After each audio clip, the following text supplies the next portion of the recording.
And welcome to the June 21st, 2022 meeting. This is C. Robert Sadie. Mr. Quish informed me shortly for the meeting started, he was not going to be able to attend. I see that we have a quorum of members, so we can go forward. We would start with a pledge of allegiance and a moment of silence. Pledge allegiance to the flag of the United States of America, and to the republic for which it stands, one nation, under God, indivisible, with liberty and justice for all. Oh, God. I forgot my...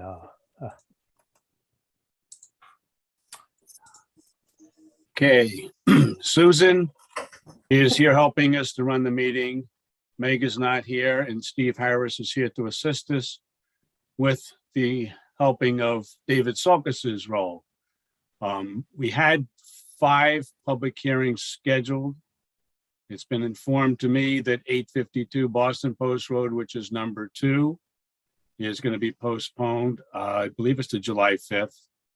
And then number 5, 1553 Boston Post Road, is also going to be postponed to July 5th. So if anyone wants to listen or give comments concerning those, you're welcome to stay, but they're not going to be heard tonight. Susan, would you call the attendance, please? Sure. Ms. Austin, Present. Mr. Castagnoli, Here. Mr. Hirsch, Mr. Cater, Present. Mr. Collegian, Present. Mr. Moore, Mr. Mortimer, Present. and we know Mr. Quish is not here, Mr. Sadie, Present. Mr. Zaharadis. Is that all right? I'm sorry. I apologize if I got that wrong. Either way, he's not here right now. Yeah. Okay, so we've done a roll call. We have no new business. We have public hearings. They're to be closed by July 26th of 2022 with a vote by September 29th of 2022. The first one on the agenda is 238 Zion Hill Road. Zone R18 petition of Thomas Lynch Esquire for a 3-lot subdivision map 074, block 934, parcel 17 of which GMS LLC is the owner. And I did see that Mr. Lynch, Attorney Lynch, is present in the proceedings. We got the screen up, but Mr. Lynch, if you want to start your presentation. Sure. Thank you very Can't much. wait to hear. Thanks, Bob. Just for the record, representing GAMS LLC and its principals, Angelo Lisi and Greg Field, who were on the Zoom with us tonight. This is Thomas Lynch. I'm an attorney with the law firm Lynch, Trimbicki, and Boynton. My office is located in Milford at 63 Cherry Street. So this is a pretty straightforward application to you. Stephen has brought up on the screen the plans that we submitted for 238 Zion Hill Road. It's a piece of property that's located at the intersection of Southworth Street and Zion Hill Road in the R18 zone classification in the northern end of town, north of the Post Road. The property consists of some 1.5 acres. There's an existing house on the site, as you can see from this sheet. It's a roughly 2,100 square foot house that was built in 1900. And then if you see on the western portion of the property, there's a large red barn that's located in proposed lot number 2 that's going to be taken down. So the existing conditions show the house with the barn. The proposed re-subdivision is to have 3 conforming building lots, all lots that conform to the R18 zone. Lot number 1 will be the existing house, which will continue to have its frontage and its access onto Zion Hill Road. That lot is some 28,000 square feet in size. Lot number 2 and lot number 3 are roughly the same in size and configuration. They're both 18,000 218,300 square feet in size, roughly 0.42 acres each. Lot number 2 is located to the direct west of the existing house, and that lot and lot number 3 will have the access to Southworth Street. If we can scroll to the next sheet, Stephen, it shows the zoning compliance legend showing that all lot 18, zone R18 requirements are met with each of these lots in terms of lot area, width, depth. The proposed houses that are shown on the plans that Ron Wasmer has put together, and we'll be going through the drainage and the natural resource provisions with you shortly. But the proposed houses on the lots meet all of the standards for the zone. The houses will be colonial constructed houses, colonial style. Each house will have city water, sewer, and be serviced by underground utilities. I don't think it's necessary, Stephen, to go through the document section of our website. I have sort of summarized for the board. David's review, of course, will be presented at the end, but on page 17 of the documents, the fire department letter has been submitted. The plans meet all the standards for the requirements of the fire department. The location of the property within proximity to hydrants is been approved by the fire department. So that's sheet number 17 in the documents. Sheet 18 is the letter. We did have to appear before the Inland Wetlands Agency for a permit because the improvements do fall within the review area of the IWA. And at its meeting on April 20th of 2022, this project did receive approval from the Inland Wetlands Agency. We also submitted an application on May 9th to the Sewer Commission. Item number 20 in your list of documents shows the letter that's been signed and submitted for the file by Attorney Collier, who's the chairman of the Sewer Commission. It was determined that the application for the 3-lot re-subdivision was administratively approved. All of the water gallonage requirements were met in accordance with the Sewer Commission's standards. And then on document sheet 21 is Greg Podleski's review. He did review these plans. I believe there's some commentary that'll be submitted during the course of either neighborhood comment or from Mr. Johnson. But there are a number of trees that are in the city right of way that in his review of the plans, Greg said that they are in the city right of way. The plan calls for a widening and a paving of Southworth Street. So it may be a condition of approval if the board sees fit to decide that those trees should remain. If that's the case, then we'll have to work around that. But that's a consideration of the board, and Greg noted that in his report. He also noted that city curbs and sidewalks will be required along Zion Hill Road and Southworth Street, so that whatever the requirements of the Public Works Department with regard to that can be made a condition of approval. Lastly, the plans were submitted to the City Police Department. There's a report from the Traffic Division. Officer Craniac submitted a memo on April 26th. This was presented to the Police Commission, and at its meeting on April 26th, the commission voted to approve this plan. I will quote from it that the memorandum says that the property consists of a residence that has a driveway on Zion Hill Road and a barn on Southworth Street. The driveways for these two houses will be on Southworth for the two new houses. Lot 2's driveway will be the barn's existing driveway. And Lot 3's driveway will be located approximately 50 feet west of this. A 5-year accident history only yields one accident not related to sightline or driveway access.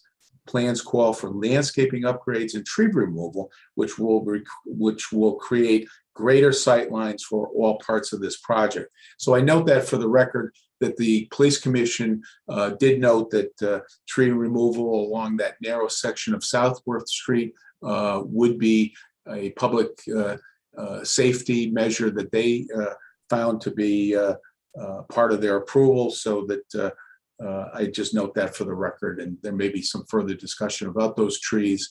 But again, they are in the city right away. It was determined that as part of the widening of Southworth Street and the paving of Southworth at that location, that it would be advantageous to remove those trees. I know Mr. Johnson did tag the trees as to be removed by the city. But again, whatever this board's decision is as it relates to those trees, my clients will adhere to that. So with that, I'm going to just turn things over to Ron. He can go through the natural resource document that he submitted, as well as touch on drainage and improvements to the property. But again, this is a 3-lot subdivision. It's totally zoning compliant. It meets all of the city standards. It's been reviewed by all the city departments, and we ask that you approve this tonight. Thank you. I may interrupt Attorney Lynch, but for the record, Mr. Zaridi has been on for about 4 minutes, but he might have missed the first 2 minutes of your presentation. So we can have Mr. Zaridi ask if he has any questions of Mr. Lynch, either at the end of the final presentation, or he can ask some questions now. Mark, if you just let us know what your thoughts are. Yeah, I'm good for now, Bob. Thank you. Okay, thanks, Mark. Okay. And Attorney Lynch, if you could turn over to Ron Wasserman, I really appreciate it. But thank you very much, Mr. Lynch, for indulging us. Thanks. Ron? Good evening, Ronald Wasmer, professional engineer with an office at 158 Research Drive, Milford, Connecticut, here representing the applicant GAMS LLC. Tom did a great job giving an overall discussion of the application. I can just walk you through the plans briefly. If Stephen, you want to bring those back up.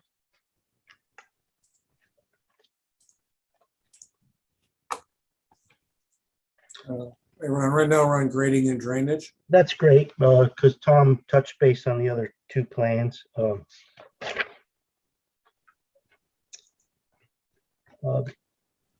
site's got some moderate topography, but there's no extensive cutting or filling that's required. We are proposing to widen the street. The widening of the street is done in accordance with the typical City of Milford engineering standards to provide a new street line 25 feet from the center of the existing right-of-way to come up with a proposed street line, and then the curb line is 10 feet in front of that right-of-way. So we have proposed concrete curbs and walks shown on the plan. So that requires the widening of Southworth Street and of a portion of Zion Hill Road. In regards to storm drainage, we've provided storm drainage on site for the houses. I did speak with the city engineer, and in his letter, he asked for an additional catch basin to be installed as part of the construction.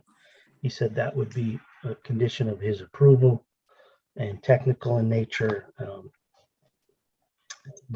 So he basically accepted the plans as is. We have a public water and sewer proposed for each house. Tom did mention we're within the review area of the inland wetlands. The wetlands are on the opposite side, the eastern side of Southworth Street. There's no wetlands on our property, but the review area is 150 feet. So the 2 houses on lots 2 and 3 fall within their review area, and they have approved the plans. The next sheet is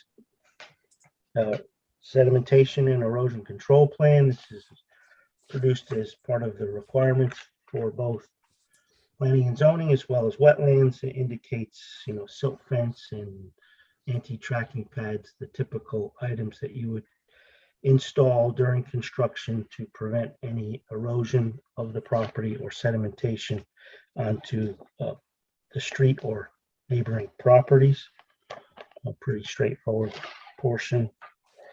The next sheet is called the Road Improvement Plan. This was created specifically to simplify the view of the road widening for clarity for both the engineering department as well as this commission and any of the other commissions, agencies, boards, departments that wanted to review this. So you'll see, if you look kind of to the northeast of lot number 1 where it says Southworth Street, you'll see existing bit curb, that's bituminous curb, and then the proposed curb is probably about 10 feet behind that. Thanks, Stephen. That's perfect. The following sheet is a landscaping plan. This was prepared in accordance with the landscaping requirements of the zoning regulation. We meet the requirements that we are proposing to remove trees. We're also proposing to install street trees per the regulations. These plans, again, were reviewed by David Sulkus, who typically comments on landscaping items. And then the last sheet is just your standard details of the construction of sidewalks and storm drainage systems, driveway aprons, all City of Milford standard details. I did also prepare the narrative, the natural resource statement. That was submitted and reviewed by David. He didn't have any comments. And so I'll be happy to answer any questions from the board. With that, Thank you, Mr. Wasserman. Do any members of the board have any questions for Mr. Wasserman or Attorney Lynch before we go into the public hearing section? Just a little bit of an explanation, if I might.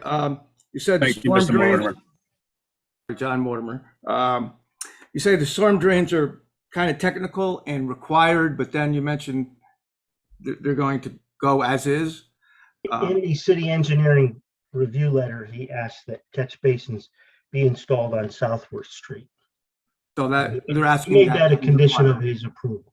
Yes. Okay. All right. Thanks. Any other questions by the board? The acting chair has a couple questions. It wouldn't be an evening without a question by me, but this one is to Attorney Lynch.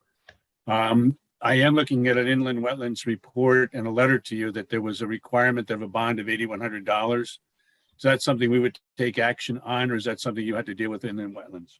Oh, that's dealt with the inland wetlands, Bob.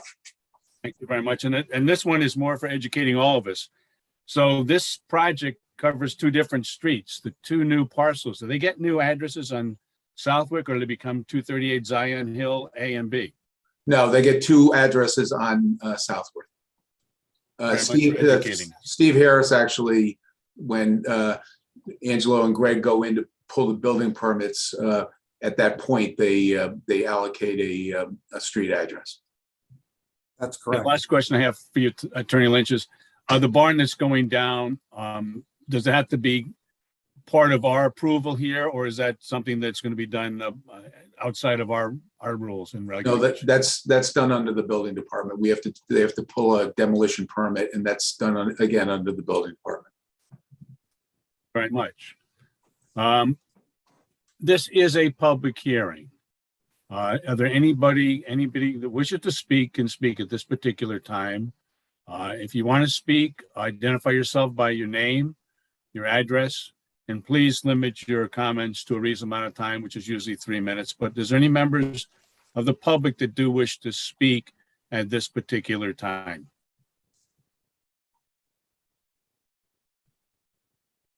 Okay, I see, looks like a Patricia, and you're raising your hand.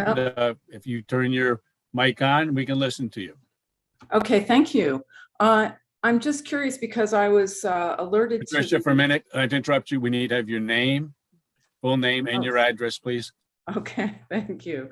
My name is Patricia Hauser, and I live at 6 Westland Avenue in Milford. Although I have traveled to this site, and that's what makes me wonder about some of the design decisions in terms of widening the road and removing the trees, because I became familiar with the issue of the trees because as a member of the Milford Environmental Concerns Coalition, which we've just been looking at the values trees provide.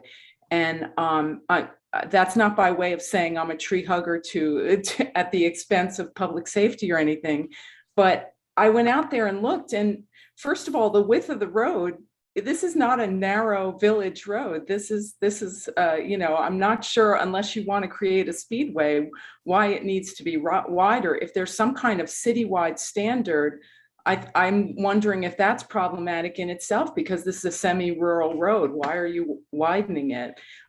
Is there a record of safety problems in the place where you want to widen it? And in terms of the tree blocking vision, those trees are not right up against the curb. I'm just really wondering a lot of things. I just want to say that in my understanding, I've studied planning as an academic, and my understanding of planning, you're always weighing, and I have a lot of respect for this group, you're always weighing the greater good. And of course, we have a current POCD, not to mention the one that's coming, but the current one puts a priority on sustainability, which it says in the POCD means managing land growth better and smarter. And to me, better and smarter is weighing the greater good. This is a neighborhood between two major highways, the Merritt Parkway and 95. Those trees, especially the size they have attained, are serving a purpose in filtering air pollution in those neighborhoods. They're also reducing heat at a time when these areas are going to be, all parts of our city are going to be more vulnerable to the urban heat island effect. So I really, and that's aside from other benefits. And you can see in my background, one of the trees, the benefits I've posted there, just one of the 48-inch caliper trees.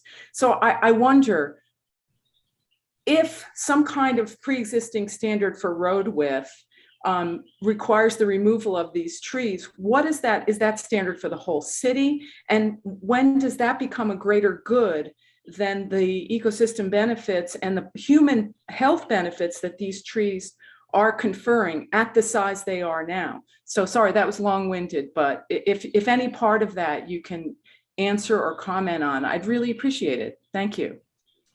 So Patricia, I can only see your first name, I'm sorry, but that could be answered by Attorney Lynch on behalf of the applicant. And we appreciate your comments, and they're now on the record. Does anybody else that wishes to speak in favor or against? And I see somebody else raising their hand. And I apologize, I can see your hand, but I think it's a Nancy.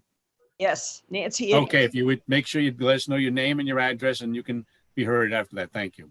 Nancy Iddings, 136 Housatonic Drive.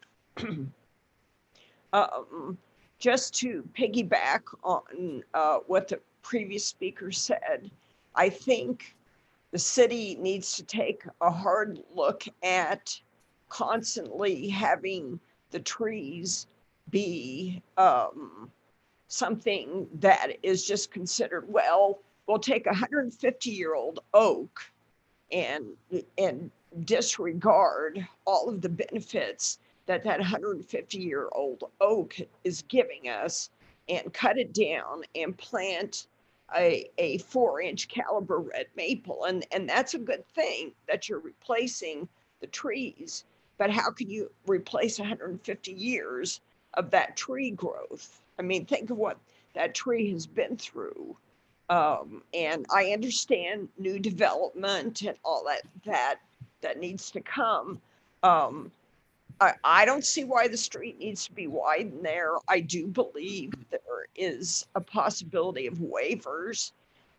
The plans also call for a sidewalk, a 4-foot sidewalk there, and the sidewalk runs through the new property and actually stops at Southworth, where the residential homes start. So it's just running across from Zion Hill Road to where the residential homes are. And then if you walk across the street, there's a 28-inch sidewalk that continues, but you're going to have two disjointed sidewalks. That doesn't even make sense, even if you're not, if you don't care about the trees. I mean, I realize some of them are on private property, but these are city trees and they belong to the citizens of Milford. Thank you. Do you have any, are there anybody else that wishes to comment at this point in the public proceedings? Okay, I see nobody else that wishes to speak. Mr. Harris, would you give the summary from Mr. Sulkus? I know that you're filling in for him. And specifically, I thought that there was a report from the tree commission that was provided as part of the records. So if you could comment upon the administrative summary form, please. Sure. Staff review comments. The applicant is proposing to re-subdivide an existing parcel, 64,873 square foot lot into 3 conforming R18 lots. An existing house will remain and be located on lot number 1. All homes will be connected to municipal water and sewer systems. All utilities will be underground. The city engineer has recommended conditions of approval that are found in his letter dated May 12, 2022, items A through D. The applicant is not showing details of the storm sewers and catch basins in the city right of way, but the plans can be revised to address this to the city engineer's satisfaction. As is required for development of this type, a bond will be posted by the applicant to guarantee all the work required in the public right of way.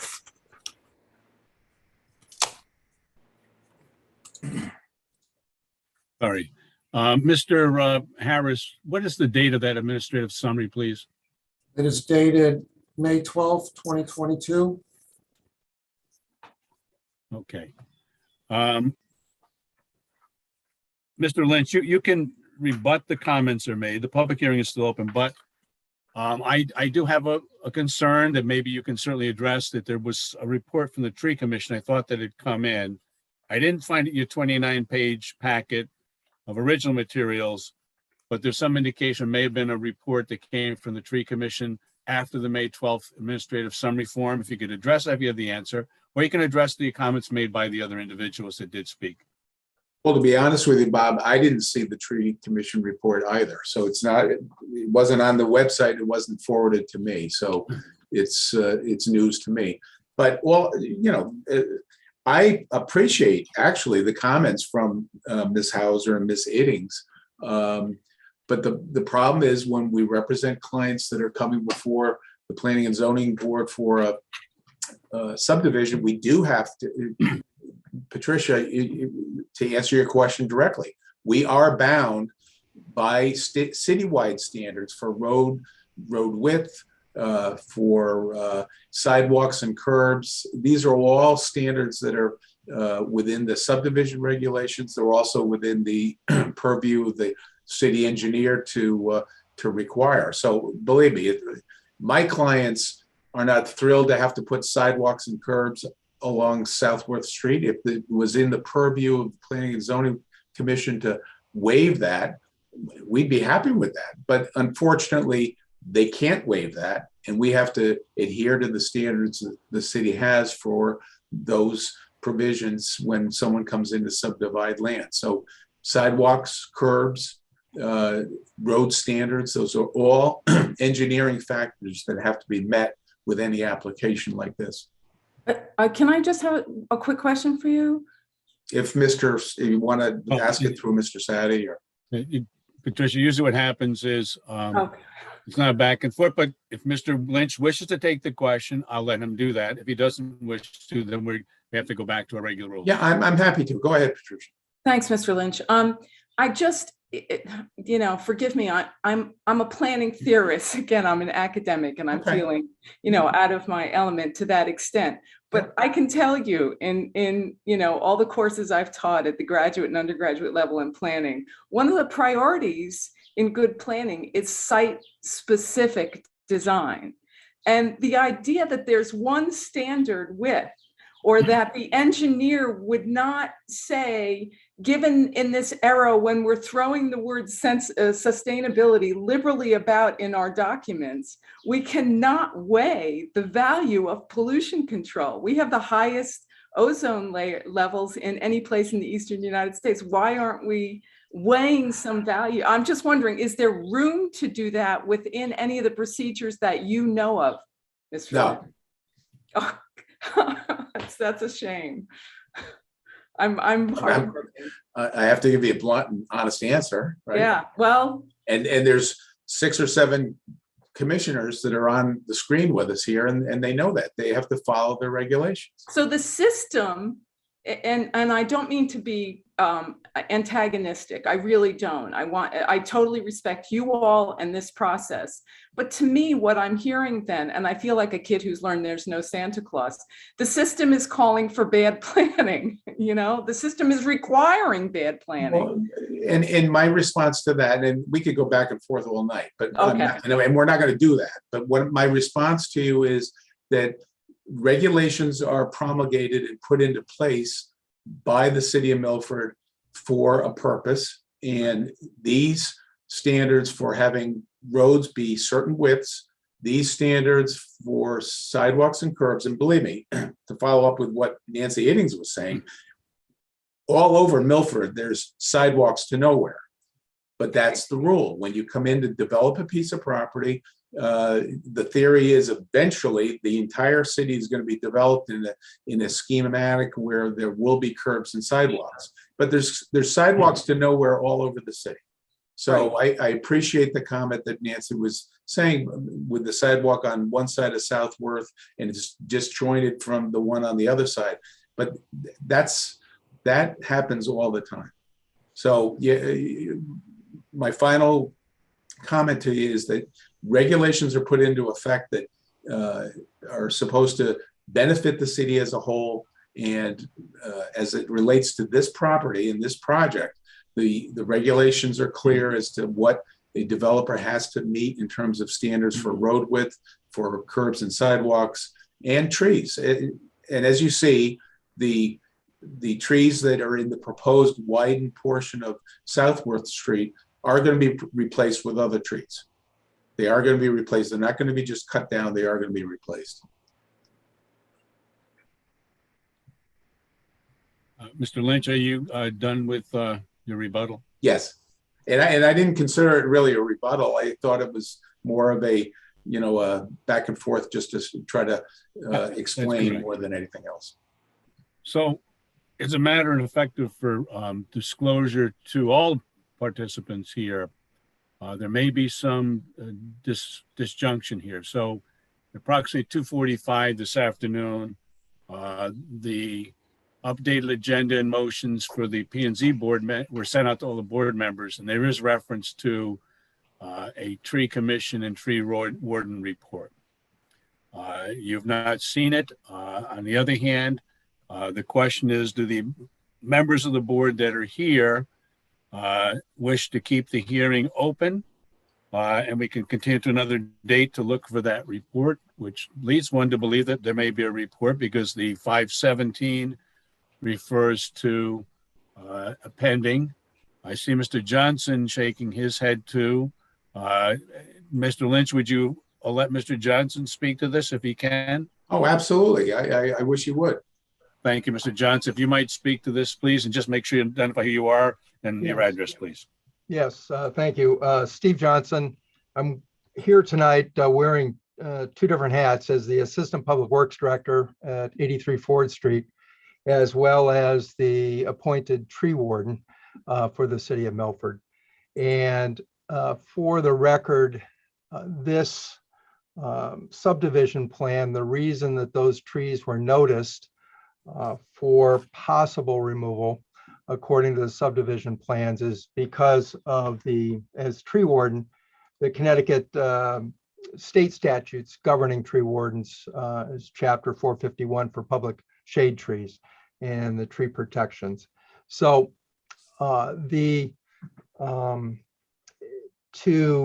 I don't have the tree commission report at my disposal at the moment. I'm glad you referenced that, Mr. Sadi. I do believe it's worth reviewing the tree commission report and the recommendations that they provided with respect to this plan. And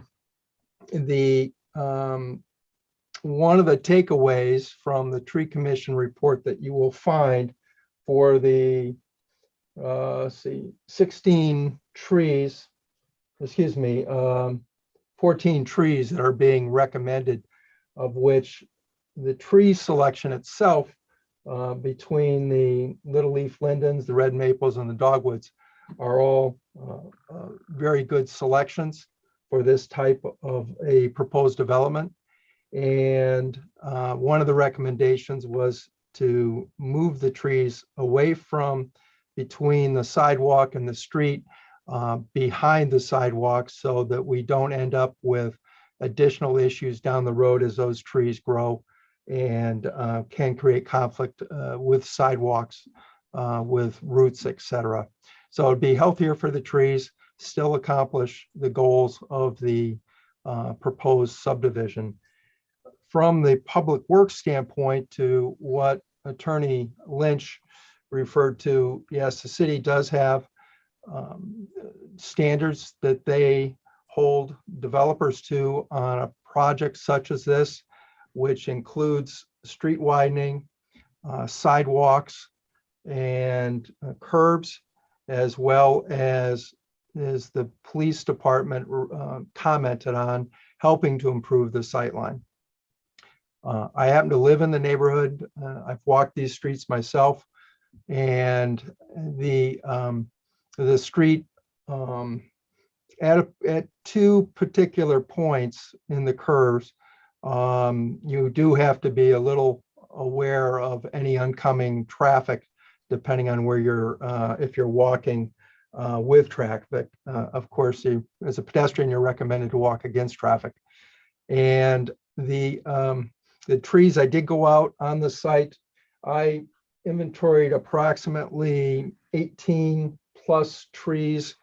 Not all of the trees there are in good health. There are, I would say, 5 or 6 for sure that would be coming down in any circumstance. As has been commented on, the age of the 3 large red oaks are the largest trees on site, varying between approximately 48 inches in diameter to 60 inches in diameter. So the trees, like older oaks like this, certainly there are some pruning. There are some tree issues that would, if the trees were to remain, they would certainly need ongoing attention for pruning. As you age these older trees, eventually you will have some decay and decline of these on various limbs. But overall, they do appear healthy.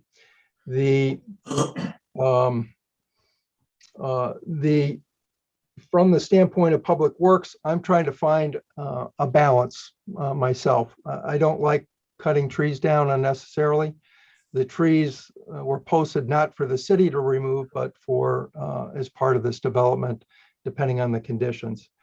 The one suggestion that for consideration, and I can follow up with some more particulars in a written form, are along the curb line around the area in front of lot 2 on the proposed plan set.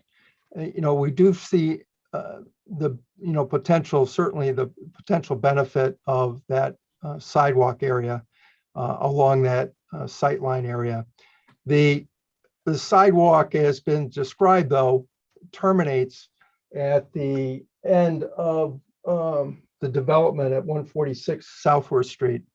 And, there is a possibility, without having done a tree arborist health assessment on the last two trees in this at the very edge of that proposed.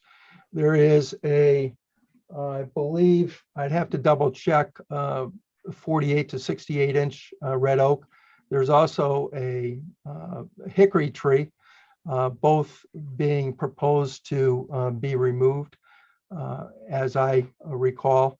And, one of the possibilities would be to just terminate the sidewalk at the apron at the proposed house on that lot number at the end. And it does allow for probably a safe crossover at that point in the street over to where the existing concrete sidewalk is.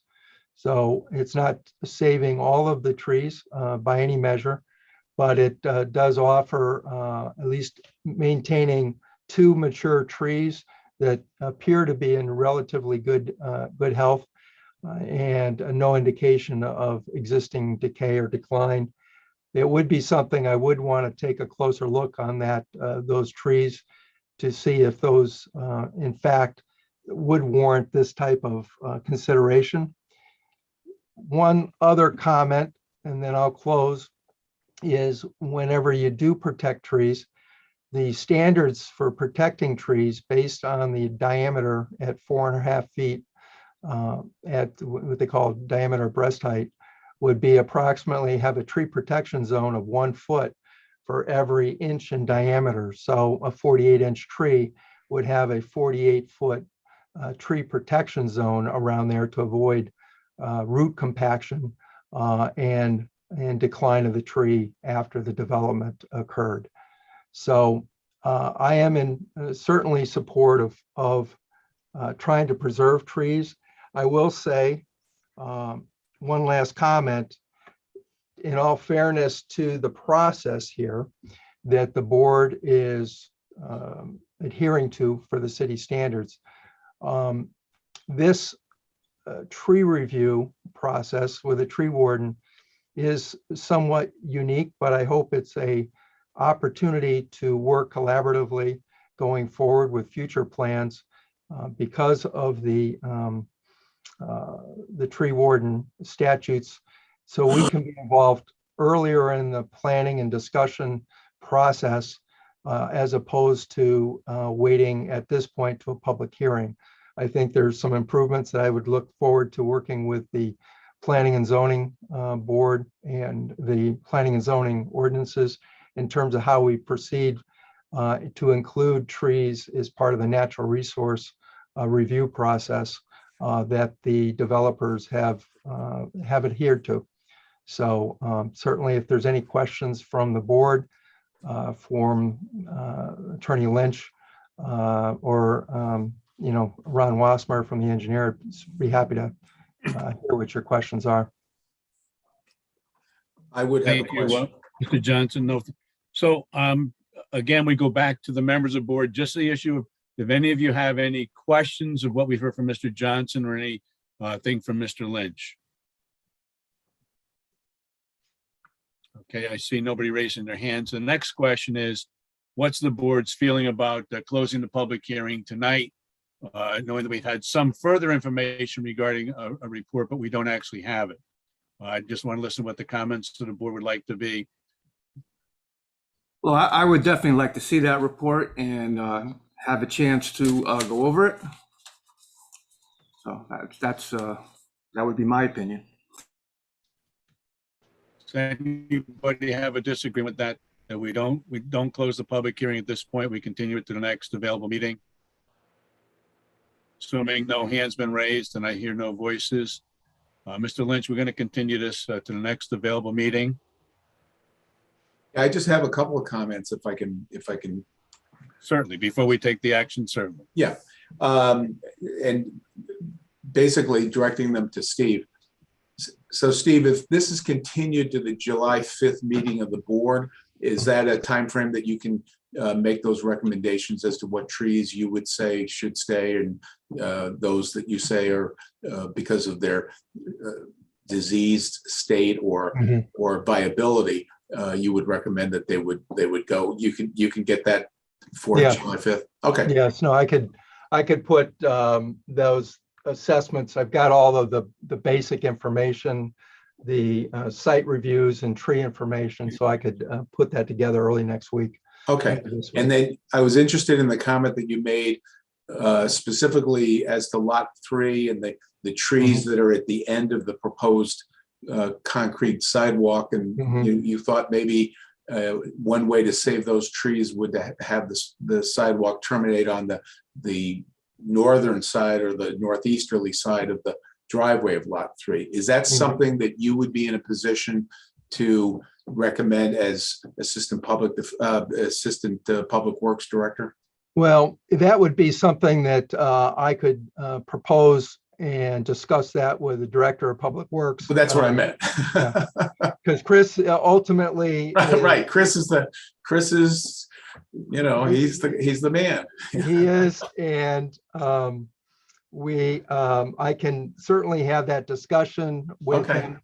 Fair enough. One other thing that I will say to the board, that when looking at this, I was wondering if it didn't make sense to try to put the sidewalks on the other side of the road, on the eastern side.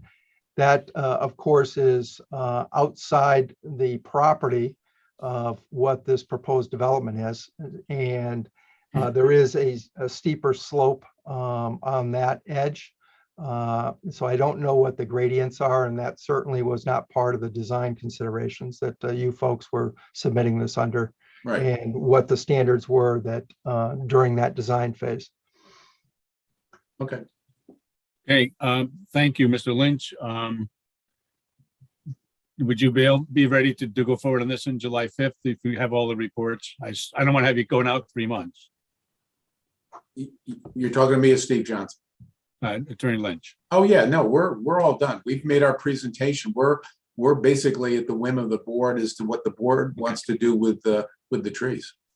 And the board at this point's position is absent any further comments, that we're going to continue this. The public hearing will stay open until July 5th, and we'll get that report. Anything else you feel necessary? No, this was a good discussion. Well, thank you very much. The next order of business is a proposed regulation change. 22-2 petition of the Planning and Zoning Board Subcommittee for a change to Article 4, Section 4.1.1.4, and Section 11.2, accessory buildings to move regulatory language and allow freestanding garage to be of minimum size. Stephen, are you here to speak on behalf of that particular issue?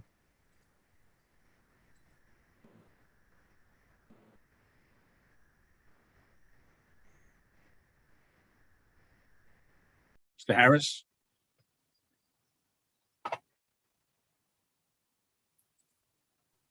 He's on mute. I can't see him. He's on mute. Steve, you're on mute.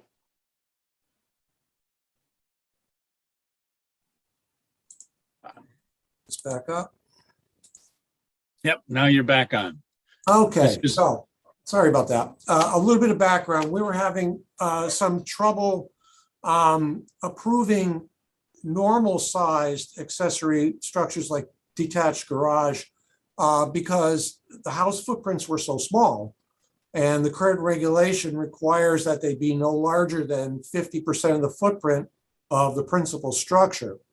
So if you have a small house, a 800 square foot house, you're limited to a 400 square foot garage, which means you can't even have a 2-car garage. So we thought we would come up with something that's a little bit more flexible and takes into account these smaller houses to allow them to have a normal sized garage, yet at the same time would prohibit very large houses from having very large garages. So we're trying for that nice golden mean with this regulation. Okay, and thank you very much, Steve. And Mr. Collegian is on the meeting with me also. The way that the agenda reads is that it was from the subcommittee, doesn't say which one, but I assume it's regulations. I just don't remember going through ours. Doesn't mean we didn't go through it. But does anybody remember, Brian or Steve, any indication that actually came through the Planning and Zoning Board Regulations Subcommittee for the change? I don't recall it, Bob. Yeah, so I mean, it's just a matter of it's the Planning and Zoning Board is proposing this, but I don't recall it coming. And we don't have to have a vote that way. It has to go through the subcommittee first and then comes to us. But the point is, it's where it is now. Does any members of the board have any questions to Mr. Harris concerning this proposed text change for two separate sections of our zoning regulations? Okay, this is a public hearing. Are there any members of the public that are still with us that wish to speak on this particular proposed zoning regulation? I do see there's a few members that are still here of the public. Does anybody wish to speak on that? And Mr. Harris, if you can close down the screen so we can get a full screen view. Okay, so I see people that are here that are not members of the board. Nobody's raising their hand asking to speak. Is there any reason we cannot close this particular public hearing, seeing there's nobody wants to speak on it or against it? Since our readings, what do you think about that? That seems reasonable?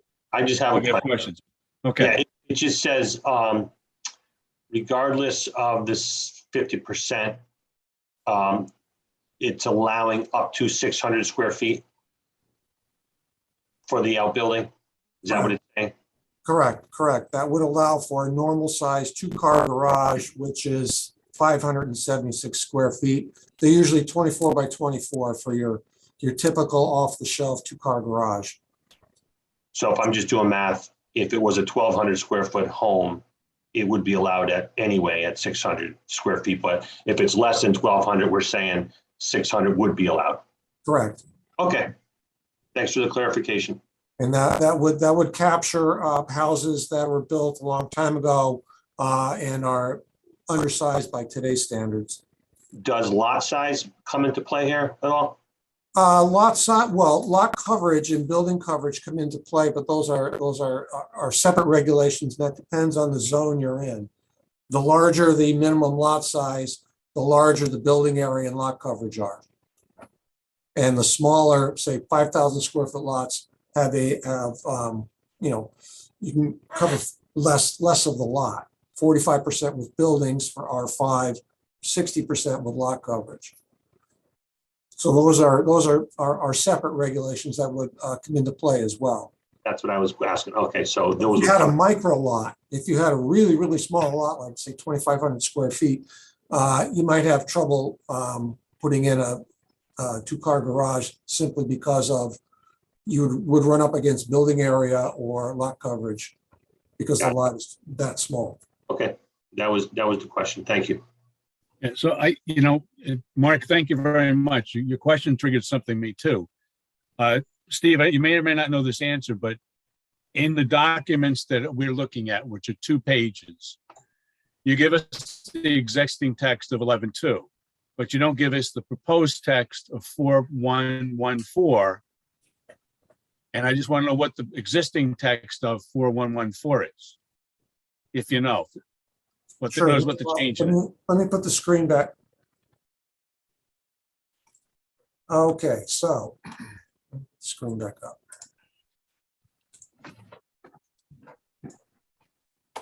You are correct that the existing text for 4.114 is not on that sheet of paper, but I can read it to you.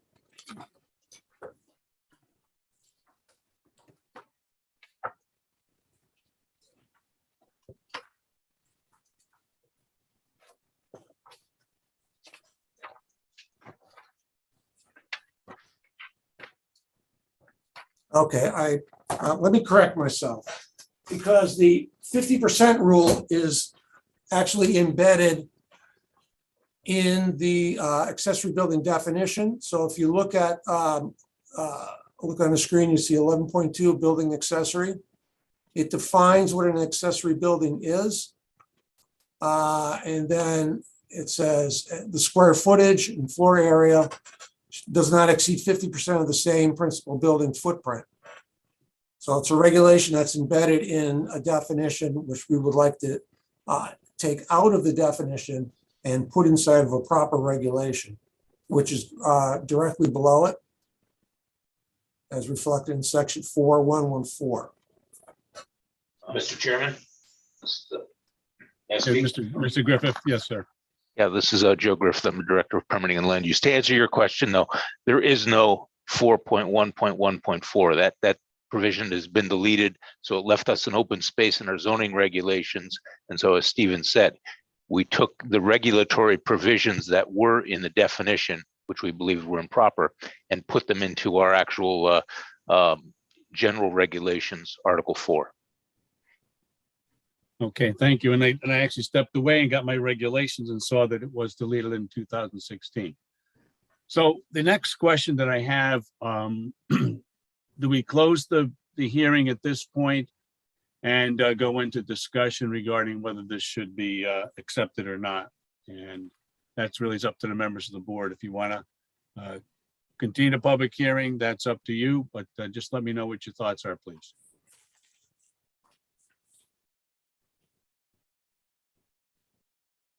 I don't see a lot of interest in keeping the meeting open. I would move to close it and discuss this further. Is there any second to the motion? I'll second. That's Nancy. Thank you very much. Would you take a roll call of the members of the board present, please? Susan?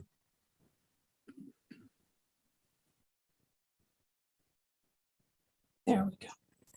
Okay. Ms. Austin, With the motion.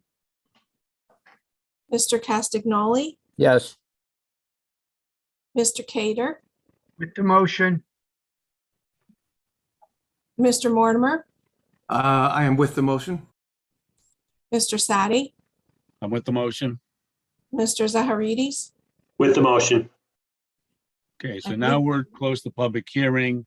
Are there any comments or thoughts on this particular matter from any other members of the board? Okay, hearing none, the acting chair does have several concerns about this particular proposed text. And the basic one is that we have had on our prior meeting, I believe it was, and maybe one other one, there's an issue of accessory use buildings that we're gonna have to make a decision on. The way that this proposed text starts off, that no structure or accessory building shall have a building footprint that exceeds 50% of the footprint of the principal building. But it concerns me that if we go to the state statute that may allow to have accessory use buildings, and it may be in excess of 50%, that's just my thought. I don't have any of the materials in front of me right now. I'm just concerned about that, but it's what is the principal building and what is an accessory building are not defined in the proposed change. That's a second concern that I have. And the arbitrary number of 600 square feet. Again, if we agree to do this change, may well affect the ability to allow accessory use buildings. And I'm trying to think the specific term for them. They came up in the legislature's most recent legislative session, which I think we have docketed for a July 5th meeting. Just my thoughts on it at this point. It's not I think that there's some other issues why we shouldn't rule on it right now, but that's for a proper vote. That's my comments. Anybody else wish to speak on that issue or any issue concerning this? Bob, was that the one that it was about like the secondary living house space or something like that? Yeah. Yes. Okay. Yeah, and I think they're called accessory use buildings. But anyway, that's what I was talking about. In any event, we've closed the hearing. If anybody wishes to make a motion You may.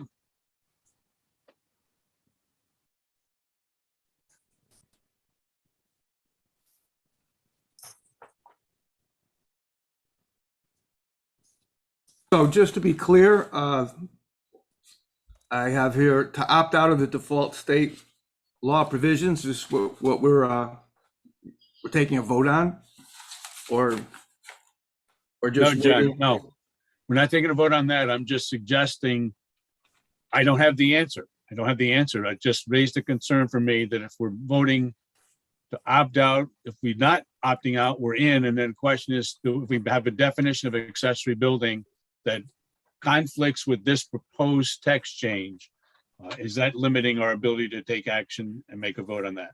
It's just something that caught my mind. I didn't think about it until we got into it tonight, so I didn't research it earlier, but I just was looking at this. Didn't seem to fit in exactly. I was more concerned about the 600 square feet, but that's what my thought is. But the vote here, if we have it, is to accept the proposed zone change by the City of Milford Planning and Zoning Board, if a motion is made.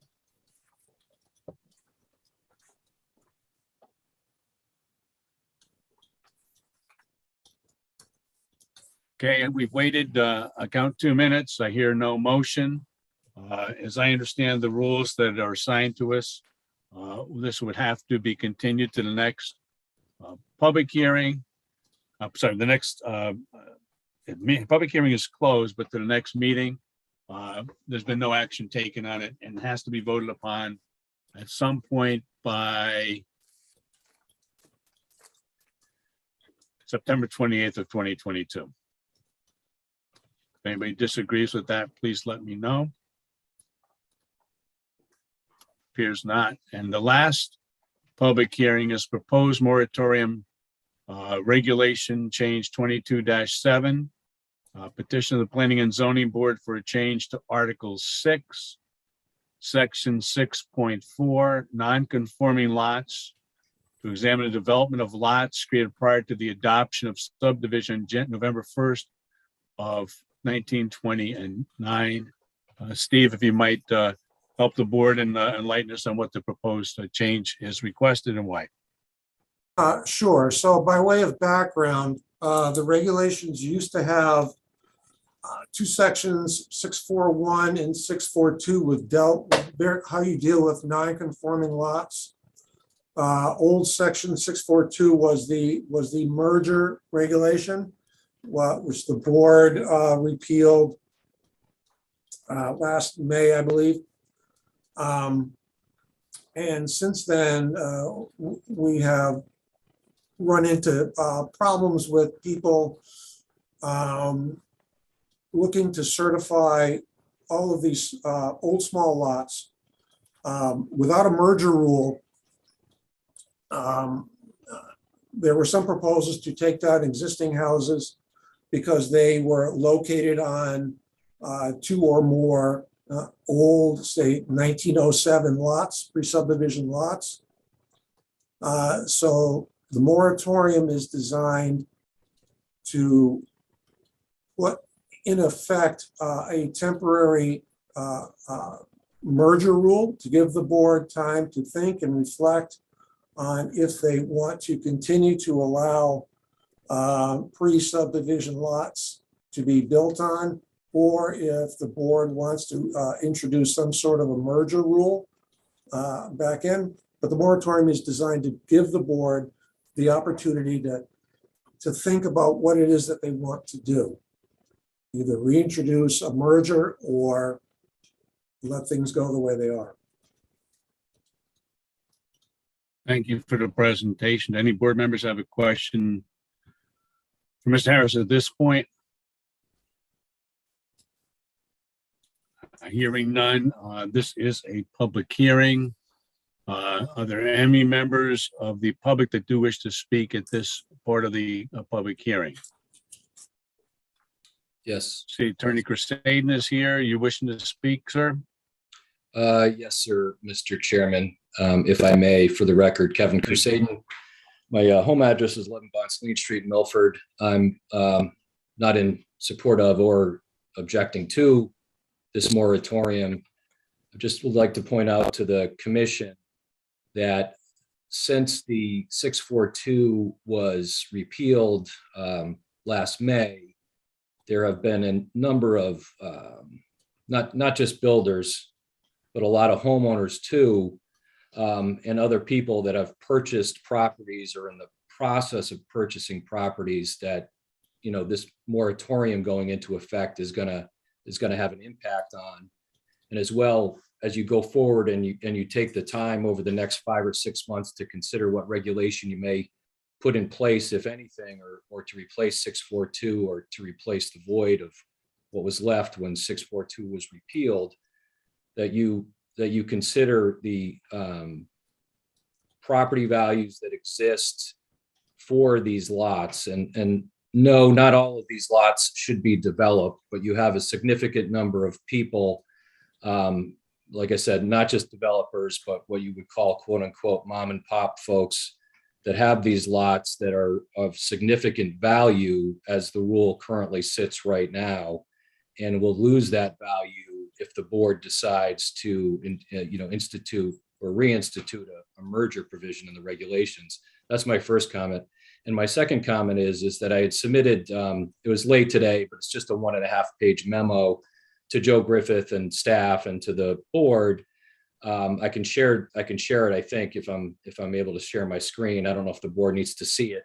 It doesn't really impact what you're deciding tonight, but it is a polite and respectful recommendation or suggestion about how you may consider handling these subdivision lots in the future. So currently there's a Connecticut statute 8-26A, which covers subdivision approvals of record and lots that have been, subdivision maps that have been recorded, and it protects lots that haven't been built on yet. If that lot or that subdivision map was approved, what you're dealing with right now is you have these lots prior to 1929 that were never approved by any board or agency. And so they are not protected by 8-26A. Not to confuse the issue too much, and then I'll stop talking because I know you've have other business to do tonight.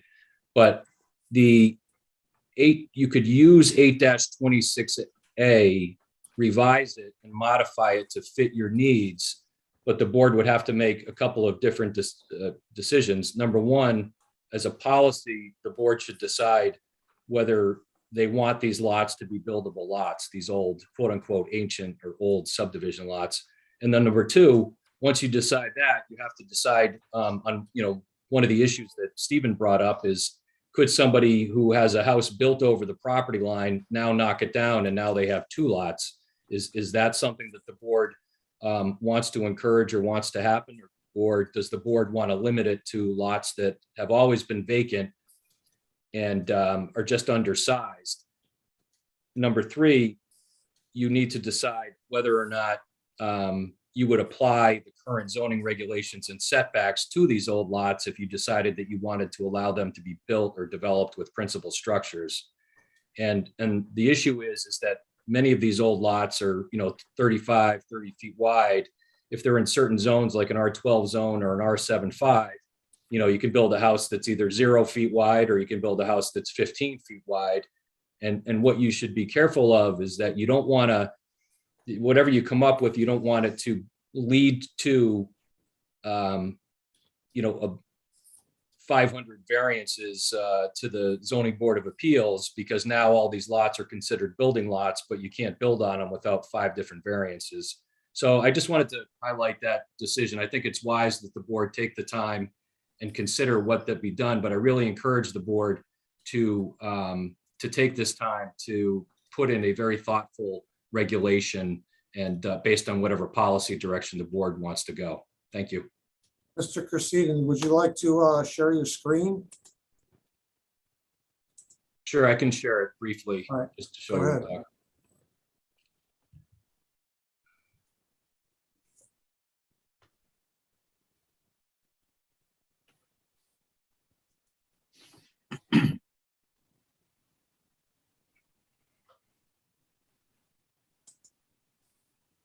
think this is it right here. This is just a written summary of what I just discussed.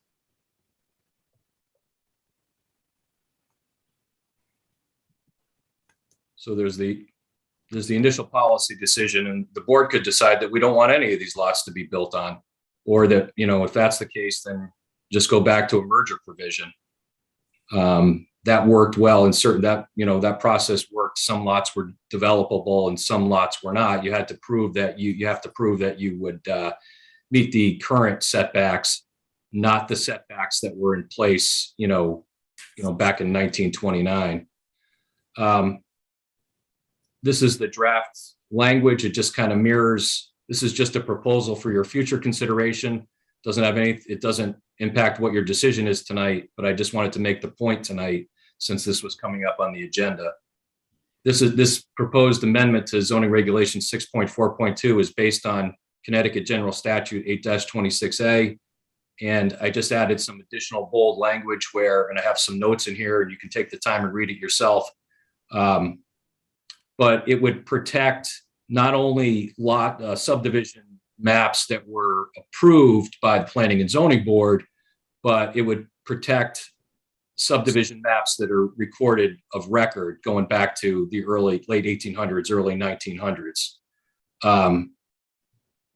And then there's just some other comments in here about what I had brought up about what you should consider as far as current setbacks, original setbacks, what you should think about doing with it.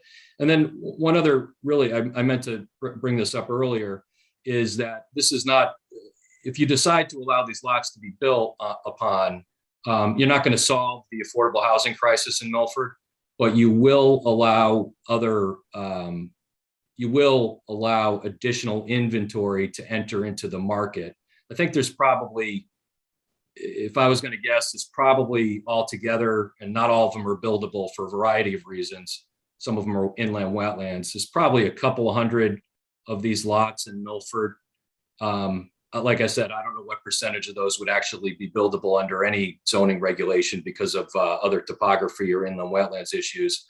But you could consider this future regulation in the context of the obligations that have come down from the state of Connecticut regarding affordability, not affordability in the sense of a deed restriction, but affordability in the sense that we've now created another 50 or 75 single family homes, so increases the inventory and therefore theoretically the cost of rental or purchasing would go down. But those are just my suggestions and comments. I appreciate your time. Thank you, Attorney Crusaden. Does any other members of the public wish to speak on this particular proposed regulation change? I see there's 2, maybe 3 members of the public that are still here. Okay, I see nobody wishes to speak from the public. Are there any questions or concerns that the board members might have at this point directed to Mr. Harris on his presentation or in response to the comments by Attorney Crusaden? Do I see your microphone is not muted? You just want to hear from other people, or you wanted to say something? I didn't want to be rude to you, but you okay? Okay. So my thinking is the following, is that this is a lot to be concerned with. I think Attorney Crusaden hit many of the points that we should have, but I just the overall language of it concerns me, and I think we need to get more information from the Office of Planning and Zoning and Land Use. Does anybody disagree with that particular assessment? We should continue this out to the next meeting. Excuse me, Mr. Chairman. Mr. Griffith, go ahead. I just want to clarify and make it clear. I mean, I think Attorney Crusaden brought up some really good points, but these are good points that are to be made as part of our deliberations development of the revised regulations. What's being considered tonight is just a request to put in a moratorium until we do get these regulations revised. I think we have it in there for 6 months. And so, again, the objective is not to try to hammer out the revised regulations tonight by any means. but rather just to get a moratorium in place that'll give us the chance to deliberate these regulations. And thank you, Mr. Griffith, for the comment, but one of the comments I heard Attorney Crusade make is that the planning and zoning office is denying these permits. Is that what's going on, or they are being granted, or?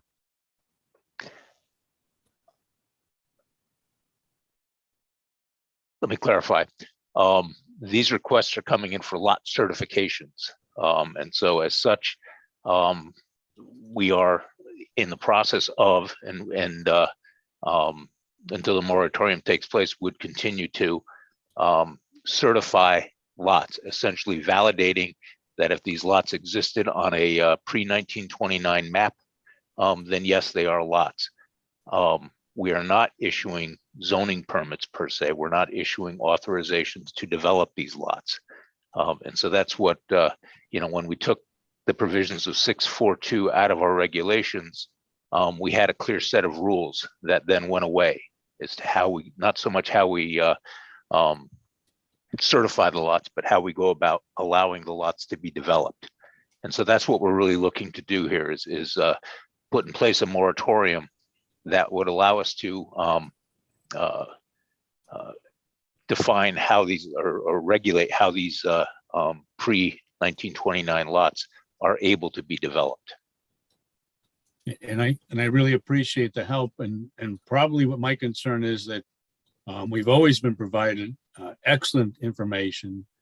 This one, I'm feeling that the information is not complete yet, and it might be helpful to know how many lots are being certified. A moratorium means no permits, and it seems I'm just a concern about that.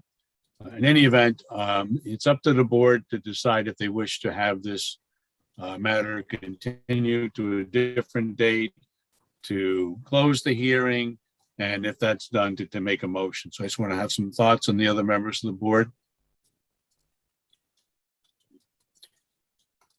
Okay, hearing none, my view is that we would just continue this in the next hearing. We'll get the information I we talked about. And I think Jim had a question. hold on. I'm Jim Cater. I'm okay where you're going, Bob. As I kind of feel what Joe was saying, it's for a moratorium, but I'm also worried about people being caught and not being able to do anything. So I think more information, if that's the direction you're going, I'm going to back off to hear what you have to say.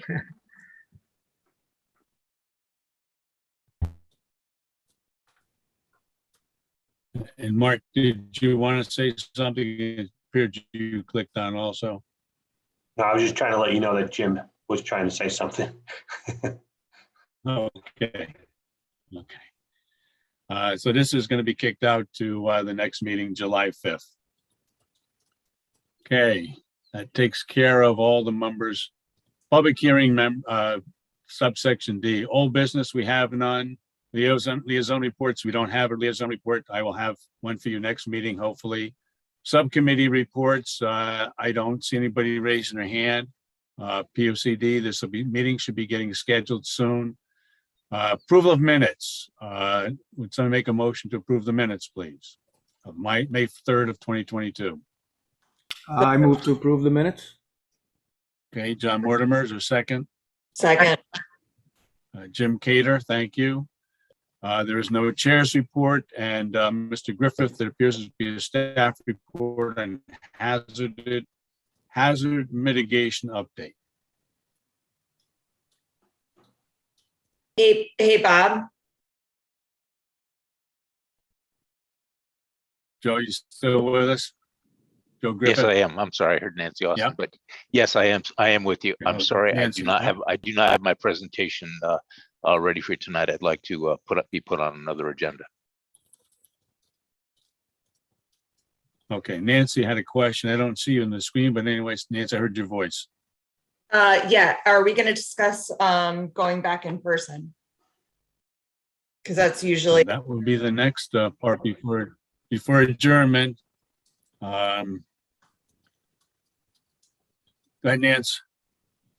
no. I'm asking, like, we need to decide, are we going back in person in July?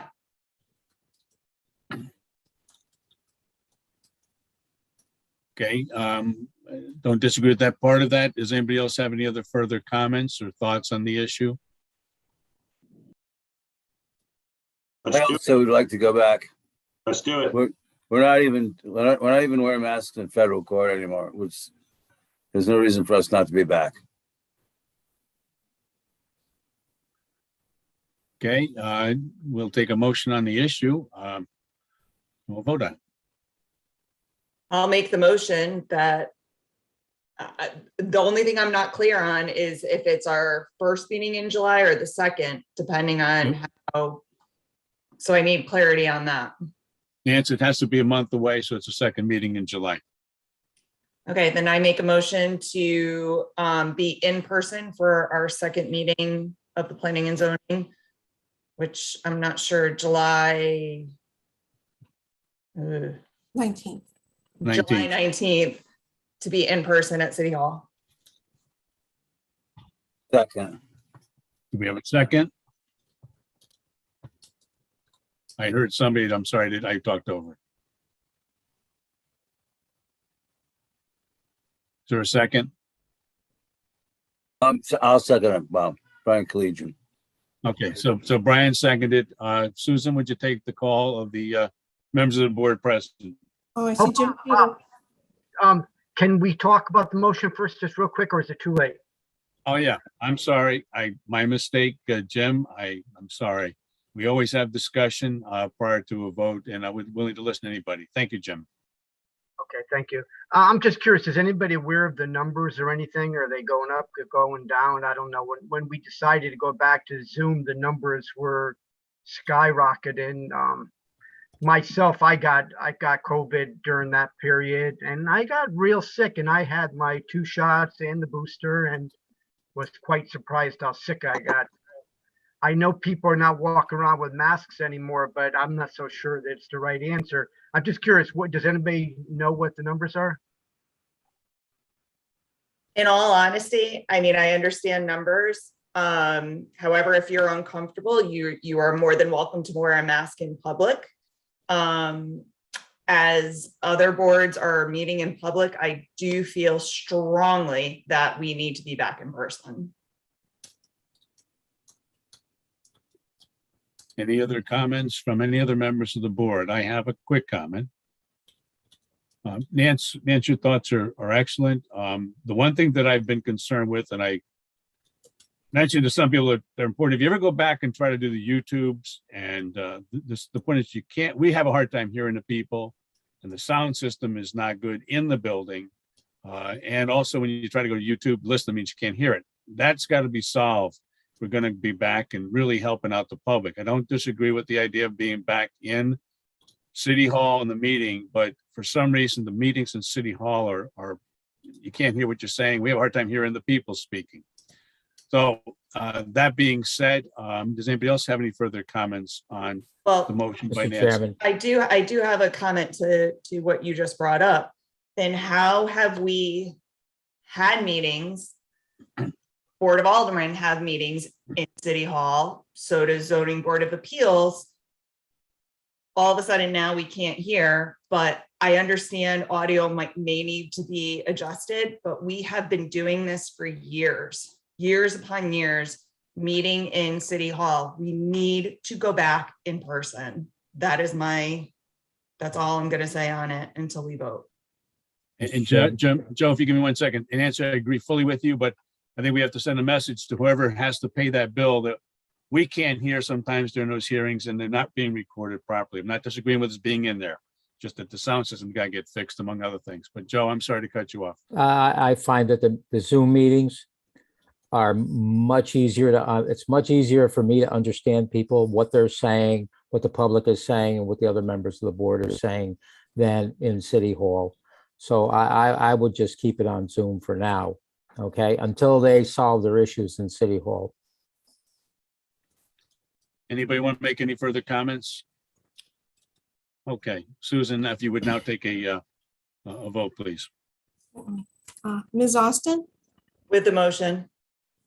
Mr. Castagnoli, No. Mr. Cater.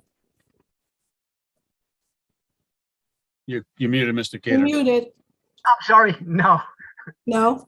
Okay. Mr. Mortimer, I'm against the motion. Mr. Sadi, I'm with the motion. Mr. Zaharidis, With the motion. I am also with the motion. This is Brian. thank you. We have 4 with the motion and 3 not with the motion. Okay, so that would be the rule, and I think that we have to get, and Joe and I and Nancy will agree that the sound system's got to be improved. But that may be a different reason that we can deal with. We made the motion, it's been approved. I don't see anything else on our order of business. A motion for adjournment. So moved. I'll Mr. second. Cassignoli. And we have a second. We'll see you all on July 5th. That would be by Zoom. Have All a right. good holiday season and enjoy the 4th. Thanks, You everybody. too. You Take too. care, everybody. Bye.